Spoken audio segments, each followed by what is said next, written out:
ان خود یہ کہہ رہا ہے کہ اے رسول آپ فرما دیں کہ میں تم سے کوئی چیز نہیں مانگتا، بدلے میں کوئی چیز نہیں طلب کرتا، مگر اتنا کہ تم میرے اہل بیت سے محبت کرو، الا المودۃ فی القربا، رشتہ داروں سے، حضور اکرم صلی اللہ علیہ وسلم کے گھر والوں سے محبت کرنا، اس کو تو رسول کریم صلی اللہ تعالی علیہ وسلم نے بھی اظہار فرمایا۔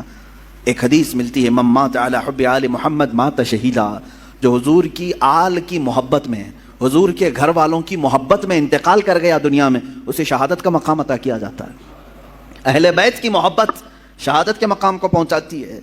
عزیزان گرامی، رسول پاک صلی اللہ علیہ وسلم کی اہل بیت میں کون ہیں؟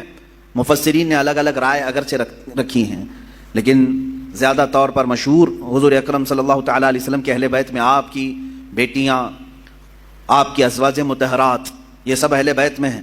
ان میں سے بھی اخص جو خاص اہل بیت ہیں وہ سیدہ کائنات فاطمہ الزہرا رضی اللہ تعالیٰ عنہا، مولا علی کرم اللہ وجہہ الکریم، اور آپ کی اولاد حسنین کریمین رضوان اللہ تعالیٰ علیہم اجمعین، یہ سب اہل بیت میں سے ہیں۔ بلکہ ان کی اولاد جو بھی قیامت تک ہوگی وہ رسول پاک صلی اللہ علیہ وسلم کے اہل بیت میں سے ہوں گے۔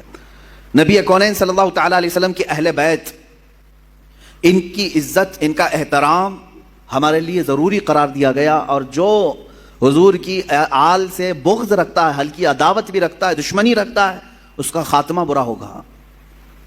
الا ان مثل اہل بیتی کمثل سفینۃ نوح من رکبها نجا ومن تخلف عنها ہلک۔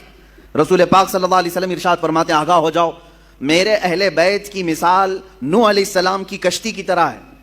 نوح علیہ السلام کے زمانے میں سیلاب آیا، طوفان آیا، اور اس وقت اگر کوئی نجات پایا تھا تو کون؟ صرف نوح علیہ السلام کی کشتی میں جو سوار ہوا، باقی سب ہلاک ہو گئے۔ پوری دنیا میں یہ پانی بھرا تھا، سب ہلاک و برباد ہوئے، سوائے اس کشتی کے سواروں کے کوئی نہیں بچا۔ تو اللہ کے حبیب صلی اللہ علیہ وسلم فرماتے ہیں، میرے گھر والے، میرے اہل بیت نوح علیہ السلام کی کشتی کی طرح ہیں، جو انہیں تھام لیا وہ نجات پا گیا، جو ان سے دور ہوا وہ ہلاک ہو جائے گا۔ اہل بیت سے جو نفرت کیا یا ان سے دوری اختیار کیا وہ ہلاک ہو جائے گا۔ عزیزان گرامی وقار، یقیناً اہل بیت ہمارے لیے سر کا تاج ہیں، لیکن ساتھ میں ہمیں رسول پاک صلی اللہ علیہ وسلم نے اپنے صحابہ کی محبت بھی سکھائی ہے۔ حضور اکرم صلی اللہ علیہ وسلم کا یہ فرمان عالی شان ہے، اصحابی کالنجوم بأیہم اقتدیتم اہتدیتم، میرے صحابہ ستاروں کی مانند ہیں، تم جس کی بھی پیروی کرو گے ہدایت پا جاؤ گے۔ یہ میں کیوں آج عرض کر رہا ہوں؟ اہل بیت کا تذکرہ ہونا چاہیے، لیکن ساتھ میں نے صحابہ کا بھی ذکر کیا۔ وجہ یہ ہے میرے عزیزو کہ کچھ جماعتیں ایسی ہوں گی جو صحابہ سے نفرت کریں گی، حضور پاک صلی اللہ علیہ وسلم کے صحابہ کو کافر کہیں گی، مرتد کہیں گی، باغی کہیں گی، اور کچھ جماعتیں ایسی ہوں گی جو اہل بیت کو گالیاں دیں گی۔ صحابہ کی محبت تو دکھائیں گی لیکن اہل بیت کو گالیاں دیں گی۔ حضرت فاطمہ کو کہتے ہیں وہ بغاوت کرنے والی ہیں، حضرت امام حسین کے بارے میں کہتے ہیں انہوں نے یزید کے خلاف بغاوت کیا۔ یہ دونوں جماعتیں گمراہ ہیں، جو اہل بیت کی نفرت پالتی ہیں یا صحابہ کی نفرت پالتے ہیں، یہ دونوں جماعتیں ہیں، گمراہ ہیں۔ ان میں درمیانی جماعت وہ ہے جس کو مسلک اعلیٰ حضرت اہل سنت و جماعت کہتے ہیں۔ اہل سنت و جماعت یہ ہمارا درمیانی مسلک ہے، درمیانی، کہ ہم کیا کہتے ہیں، جس کو امام اہل سنت فاضل بریلوی نے یوں ارشاد فرمایا، اہل سنت کا ہے بیڑا پار اصحاب حضور، نجم ہے اور ناؤ ہے اطرت رسول اللہ کی۔ یہ اس شعر میں نجم کا نام آیا ہے، ناؤ کا نام آیا ہے۔ نجم کہتے ہیں تارے کو، نجم کس کو کہتے ہیں؟ ستارے کو، اور ناؤ کشتی کو کہتے ہیں۔ اعلیٰ حضرت فرماتے ہیں ہمارا بیڑا تو پار ہے الحمدللہ۔ صحابہ کو حضور نے کیا فرمایا؟ میرے صحابہ ستاروں کی طرح ہیں۔ اہل بیت کو کیا کہا حضور نے؟ کشتی کی طرح ہے۔ اعلیٰ حضرت فرماتے ہیں ہمارے پاس تارے بھی ہیں اور کشتی بھی ہے۔ ہاں، تارے رات کے وقت اندھیرا ہو جائے تو پہلے کے زمانے میں تاروں سے ہی راستہ طے کیا جاتا تھا۔ آج بھی یہ تارے اور کشتی کا کیا ملاپ ہے میں آپ کو بتاؤں۔ اتنی ٹیکنالوجی ترقی کر گئی، پھر بھی جانتے ہیں آپ، جو شپ آج سمندروں میں چلتی ہیں، جو جہاز، بڑی بڑی جہاز ہیں سمندروں میں چلتی ہیں، سمندر میں وہ راستہ کہاں سے؟ کوئی روڈ بنا ہوا ہے؟ کوئی ٹریک بنی ہوئی ہے؟ کیسے وہ چلتی ہیں؟ برابر رخ کیسے لیتی ہیں؟ پورے جہاز کو، پوری کشتی کو ستاروں پر چلایا جاتا ہے۔ آج بھی ستاروں پر راستے طے کیے جاتے ہیں۔ اب ٹیکنالوجی اتنی آ گئی اور روڈ اتنے بن گئے کہ کوئی اب راستہ تلاش کرنے کے لیے تارے دیکھتا ہی نہیں۔ پہلے کے لوگ سفر کرنے کے لیے بھی تارے دیکھتے تھے، ہر تارے کا ایک سمت ہوتا تھا، اس طرف یمن ہے، اس طرف شام ہے، اس طرف عراق ہے، وہ راستے اسی طرح سے طے کرتے تھے۔ اس لیے یہ دو چیزوں کا ملاپ بیان کیا گیا۔ سمندر میں اگر کشتی ہے تو تاروں سے اپنا راستہ طے کرتی ہے۔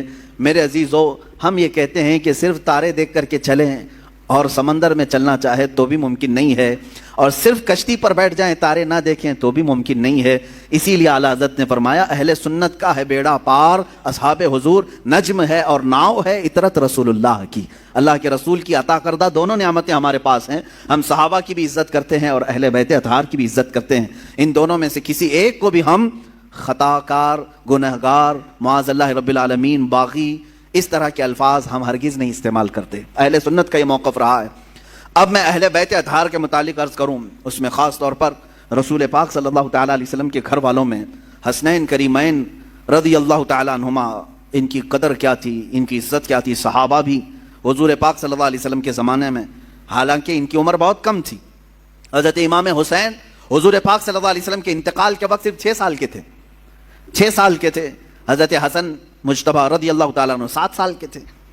بس یہ 6 اور 7 سال کی عمر تھی جب حضور کی وفات ہوئی، لیکن اتنے بچپن میں بھی صحابہ کرام کا حال یہ تھا کہ یہ اتنا ادب کرتے تھے کہ نماز کے عالم میں کبھی کبھار حضور پاک صلی اللہ علیہ وسلم امامت فرما رہے ہوتے اور یہ دونوں شہزادے پہلی صف میں آ جاتے ہیں یا مصلی کے پاس آ جاتے ہیں، آگے پیچھے چلتے ہیں تو عام بچوں کی طرح انہیں ہٹایا نہیں جاتا تھا۔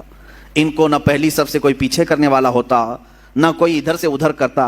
میرے عزیز و دوسروں کے بچے آئیں تو ہم ادھر ادھر کر دیں، لیکن رسول اللہ کے شہزادوں کو صف کے آگے رکھ کر کے بھی صحابہ نماز پڑھتے تھے، اس لیے کہ ان صحابہ کو معلوم تھا کہ نماز ہماری اس وقت تک کمپلیٹ نہیں ہوگی جب تک نبی اور آل نبی پر درود نہ بھیجیں۔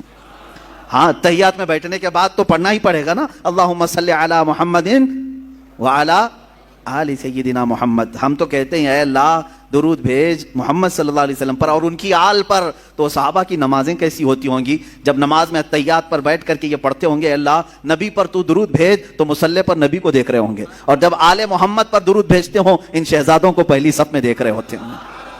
ان صحابہ کی نمازیں کیسی ہوتی ہوں گی۔ بہرحال حسنین کریمین رضوان اللہ تعالی علیہما، اللہ تعالیٰ نے ان کو رسول پاک صلی اللہ تعالیٰ علیہ وسلم کے گھر میں اس طرح سے ودیعت فرمایا کہ ان کا نام بھی جنتی نام رکھا گیا۔